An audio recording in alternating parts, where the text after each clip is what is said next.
با سلامی دوباره بیننده عزیز به اخباری آزادی خوش آمدید. من زرنگزی نوروزشاه همراه با همکاران از دوشنبه و پراگ خبرهای جهان و تاجیکستان را پیشنهادی شما میکنیم.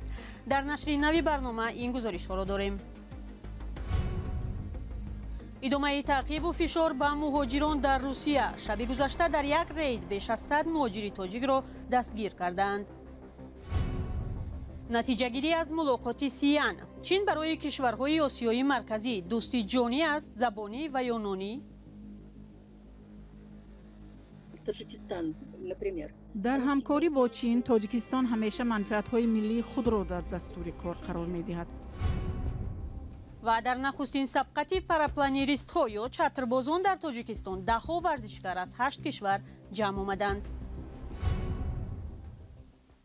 حامیان حقوق از راه اندازی شدن یک معرکه وسیع ضد مهاجران تاجیک در روسیه نگرانی میکنند. در گذشته هم شکایت از بازداشت‌های بی‌دلیل و لطوکوب مهاجران از سوی پلیس بودند، اما حالت‌های اخیر نشان می‌دهند که این عمل مثل یک معرکه آغاز یافته، حتی سبب ضربالت دانشجویان در خوابگاه شده است.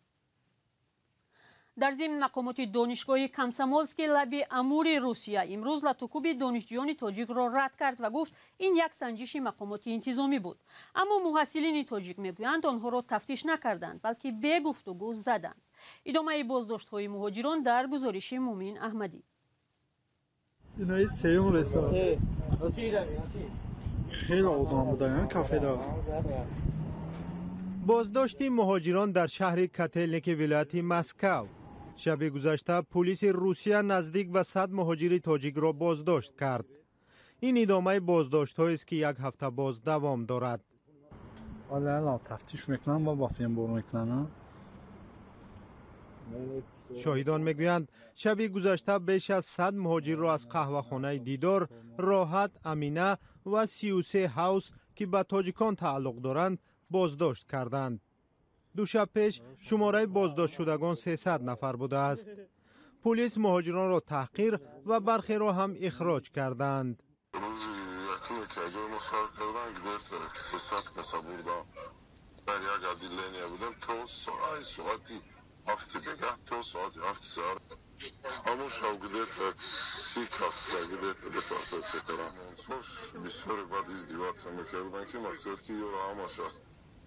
روی کردن در کل بران چخی بکنن در اوکراین مقصد سنگ ازدیوات بازداشت و تحقیر مهاجران در کاتلنیکی پس از مراجعت گروهی از ساکنان به ولادیمیر پوتین پرزیدنت روسیه بود که دعوا داشتند محل زیستشان به انکلاو یا جزیره تاجیک تبدیل یافته است. در شبکه‌های اجتماعی ساکنان روستبار از این عمل مقامات پشتیبانی کردند. کارشناسان رفتار مقامات روس را با مهاجران هدفمندانه می‌دانند. Внутренняя проблема, которую можно катализировать и отвлечь внимание от проигрыша в войне против Украины. برای روسیه مشکل داخلی لازم است که توجه را از باخت‌هایش در جنگ ضد اوکراین به دیگر طرف کشد. حالا تمرکز به بازداشت و لطوکوب مهاجران تاجیک روانه شده است که شمارهشان زیاد است. متاسفانه رسانه‌های روسیه و به نام فعالان در جامعه ضد مهاجران تشویق و پشتیبانی می‌کنند و عمل ضد مهاجران را مردم بومی دستگیری می‌کنند. از طرف دیگر روس‌ها فشار می‌آورند و بازداشت‌های دستجمعی را برای سفربری به جنگ استفاده خواهند کرد. از احتمال دور نمی‌دانم که با چنین راه می‌خواهند صف ارتش روسیه غاصب را کامل کنند.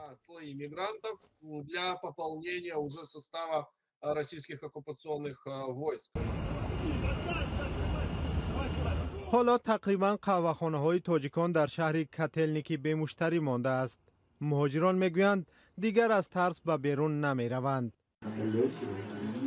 در روسیه حدود 1 میلیون مهاجر تاجیک است که اکثرش در مسکو و ولایت‌های اطراف آن میباشند. بارها اذیت و آزار مهاجران رسانه‌ای شده بود، ولی حالا وضع به یک معرکه هماهنگ شده و سراسری مانند است. در برابر افزایش فشارها علیه مهاجران، محدودیت و تغییرات در کار و زندگی زاده‌های آسیای مرکزی در روسیه هم بیشتر شده است. با اطلاع حامیان حقوق، ترک روسیه کردن شهروندان تاجیکستان که همزمان شناسنامه روسی دارند محدود می شود. برخی از مهاجران گفتند الکی در این باره در صفحه خصوصیشون در گوسوسلوگ آگاهی گرفتند. همکارم شهلا گلخواجه این موضوع را تحقیق کرد و حالا در استودیو با ماست. شهلا، مهاجران چی میگویند؟ بله زرانگیز، یکی از مهاجران توجیک روز 24 می از شهر سنت پترزبورگ در صحبت با رادیو آزادی گفت صبح امروز از گوسوسلوگ برایش پیامک آمد که حق بیرون رفتن از روسیه را ندارد و برای فهمیدن سبب باید به مقامات محلی زیستش که آنجا ثبت نام شده است مراجعت کند. این مصاحبه مان میگوید 14 سال پیش در منطقه آلتای خود را در قید جای زیست گذاشته بود. دامو آتشی کرای پراتیسکام خونده بعد نه بچه همه زنگ زدم گفتی چند بار اومده بودن همو پولیسکا اومد همو جایی که خانه که زندگی میکنی او حاضر نیسته و همونجا را اومد دیدیم که شما در اینجا زندگی نمیکنی و همو ممکن همو با واسطه همو گوسوسلوگ شما را از حدود روسیه برآمدن من کردم. همه گفتگی بودن که تو 45 سال میبرن. اما یک روز موندگی اسپیت کردن مرا در نیام یافتن که اگر مثال اگر از 46 می درآمدم اگر ممکن که نمی اومد. با گفته این هم صحبت ما او 25 سال می شود در روسیه زندگی می کند و این باری اول است که با او دعوتنامه خدمت می آید. اکنون او نمی داند که تا کدام وقت محدودیت اخراج شدن از روسیه عمل می کند.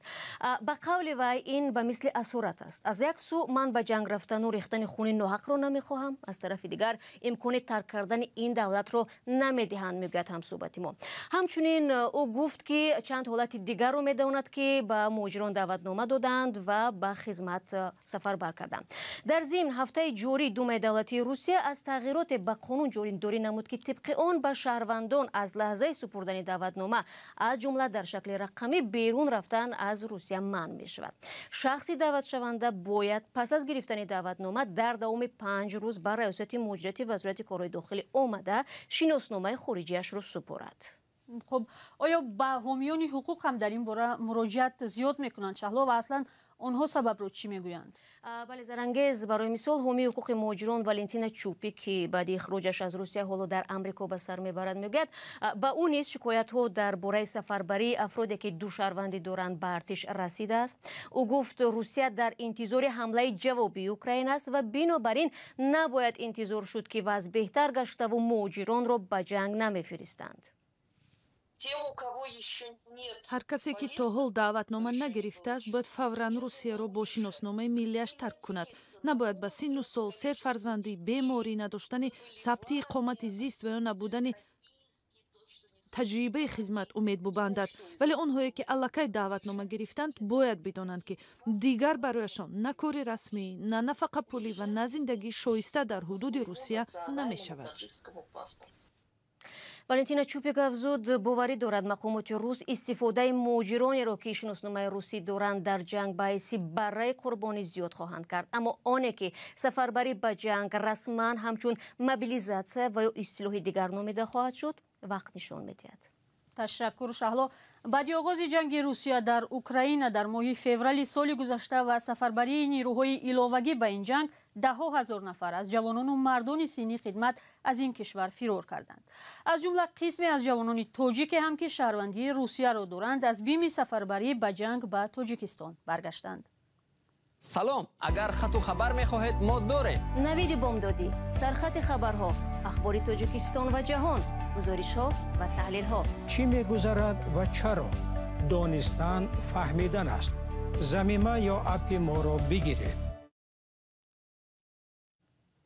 برنامه را ادامه می‌دهیم. هفته گذشته در شهر سیانی چین 5 رهبری کشورهای آسیای مرکزی از جمله پرزیدنت تاجیکستان امامعلی رحمان بار اول در همایش حضوری آسیای مرکزی به علاوه چین با رهبری این کشور سی جین پین ملاقات کردند. امضای 10 سازشنامه همکاری از نظر تحلیلگران دورنماهای وابستگی بیشتری سیاسی منطقه از همسایه عظیمش را واقعی تر می‌کند. همکاران ما خورسند خورموف و خیرامان بقازاده این موضوع را تحقیق کردند. جلسه رهبران کشورهای آسیای مرکزی و چین که هفته گذشته در شهر سیان برپا شد نه تنها از نظر شکل برگزاری این همایش بلکه اعلامیه پر ادعایی که قبول شد مورد توجه و سوی نگرانی برای دورنمای سیاسی پنج جمهوری همسایه پکین دانسته می شود. این همایش توصیه بسیار جبهه همکاری ها را به نمایش گذاشت. آنگونه که از روی اعلامیه قبول شده میبینم چندین مکانیزم همکاری در سطح وزارتخانه های چین و آسیای مرکزی ایجاد می شود. بخش گسترده را در اقتصاد و انرژی، نقلیات، طرحهای سبز، همکاری میان مطبوعات و حتی امنیت رقمی را هم پیش بینی می کنند. وعده نزدیک به 4 میلیارد دلار کمک به بازگشت چین و کشورهای منطقه در پس منظر جنگ ادامه یابنده روسیه علیه اوکراین همسایه آسیایی کشورهای پسا شوروی را در نظرشان جذابتر می کند. ما همچنین دیدیم که چین یک نقش معین امنیتی داشتن می‌خواهد، هرچند محدود است. یکی از مسائلی از نظر من بسیار چشم‌رس این بررسی رژیمی بدون ویزا است که ما می‌بینیم با قزاقستان الکی تطبیق می‌شود، با قرقیزستان و ازبکستان هم می‌تواند عملی شود. این چیز جالب است چون که تا حال همین مسئله برای جمهوری‌های آسیای مرکزی یک اندازه مشکل داشت که شمار زیاد شهروندان چین را در خاک خود راه دهند و این چیز را حکومت چین می‌خواهد که تشویق کند. همصحبتان رادیوی آزادی میگویند تاجیکستان در میان همسایه‌هایش شاید کمتر از دیگرها وعده کمک و دستگیری شنید و ارزشمندترین دستاوردش احتمالاً وعده 500 میلیون دلار مبلغ گذاری به نیروگاه برقی آبی روغن میباشد.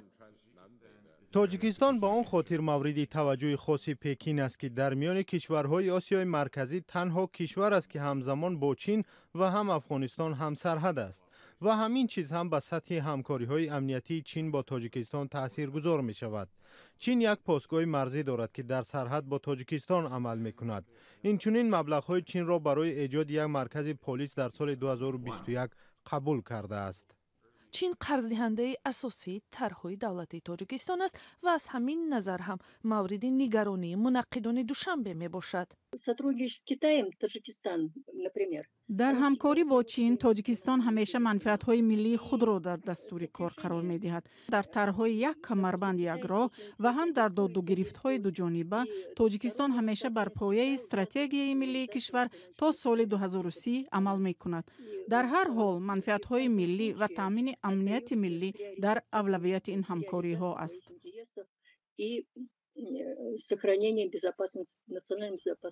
با باوری محیدینова تاجیکستان همیشه تلاش کرده است یک موازنت را در همکاری با شریکان استراتژیش حفظ کند، ولی تحلیلگران دیگر مطمئنند که بعد از این چین می‌خواهد نقشی بارزتر و هم صفتا نوی را در منطقه اجرا کند، ولی تا کجا این چیز می‌تواند مورد حساسیت روسیه، کشوری که آسیای مرکزی را همیشه در مرکز منفعت‌های استراتژی خود قرار داده است باشد.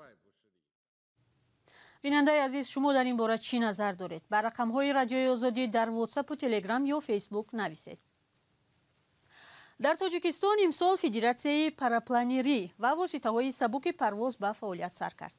مسئولین آن تلاش دارند با تشکیل سبقت‌ها و جلب ورزشکاران این رشته به تاجیکستان ورزش پاراپلانریسم را رشد دهند. اخیراً در کشور نخستین سبقت پاراپلانریست‌ها جمع‌بست شد که در آن 10 نفر از چند کشور شرکت کردند.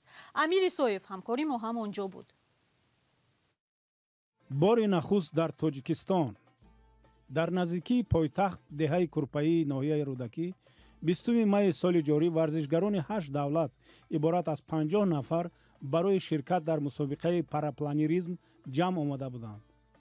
با گفته یکی از شرکت کنندگان سبقت، تاجیکستان برای این نمود ورزش بسیار مناسب است. تاجیکستان страна гор. تاجیکستان کشوری کوهی است و پاراپلانریسم اساساً در منطقه های کوهی رونق می‌یابد. گرچند پرواز در مسیر کوهی خیلی دشوار است، ولی تاجیکستان گفتن ممکن که محض برای پاراپلانریسم آفریده شده است. ما مسابقه در چنین سطح را بار نخست برگزار کردیم، اما شرکت کنندگان خواهند گفت که تاجیکستان این بهشت است برای پروازها. 15 دقیقه که در اختیار داشتیم به پایان رسید. سپاس از همراهی شما. خبرهای بیشتر از این در وبسایت و صفحه‌های رادیوی آزادی. تا ملاقات دیگر، خدا نگهدار شما.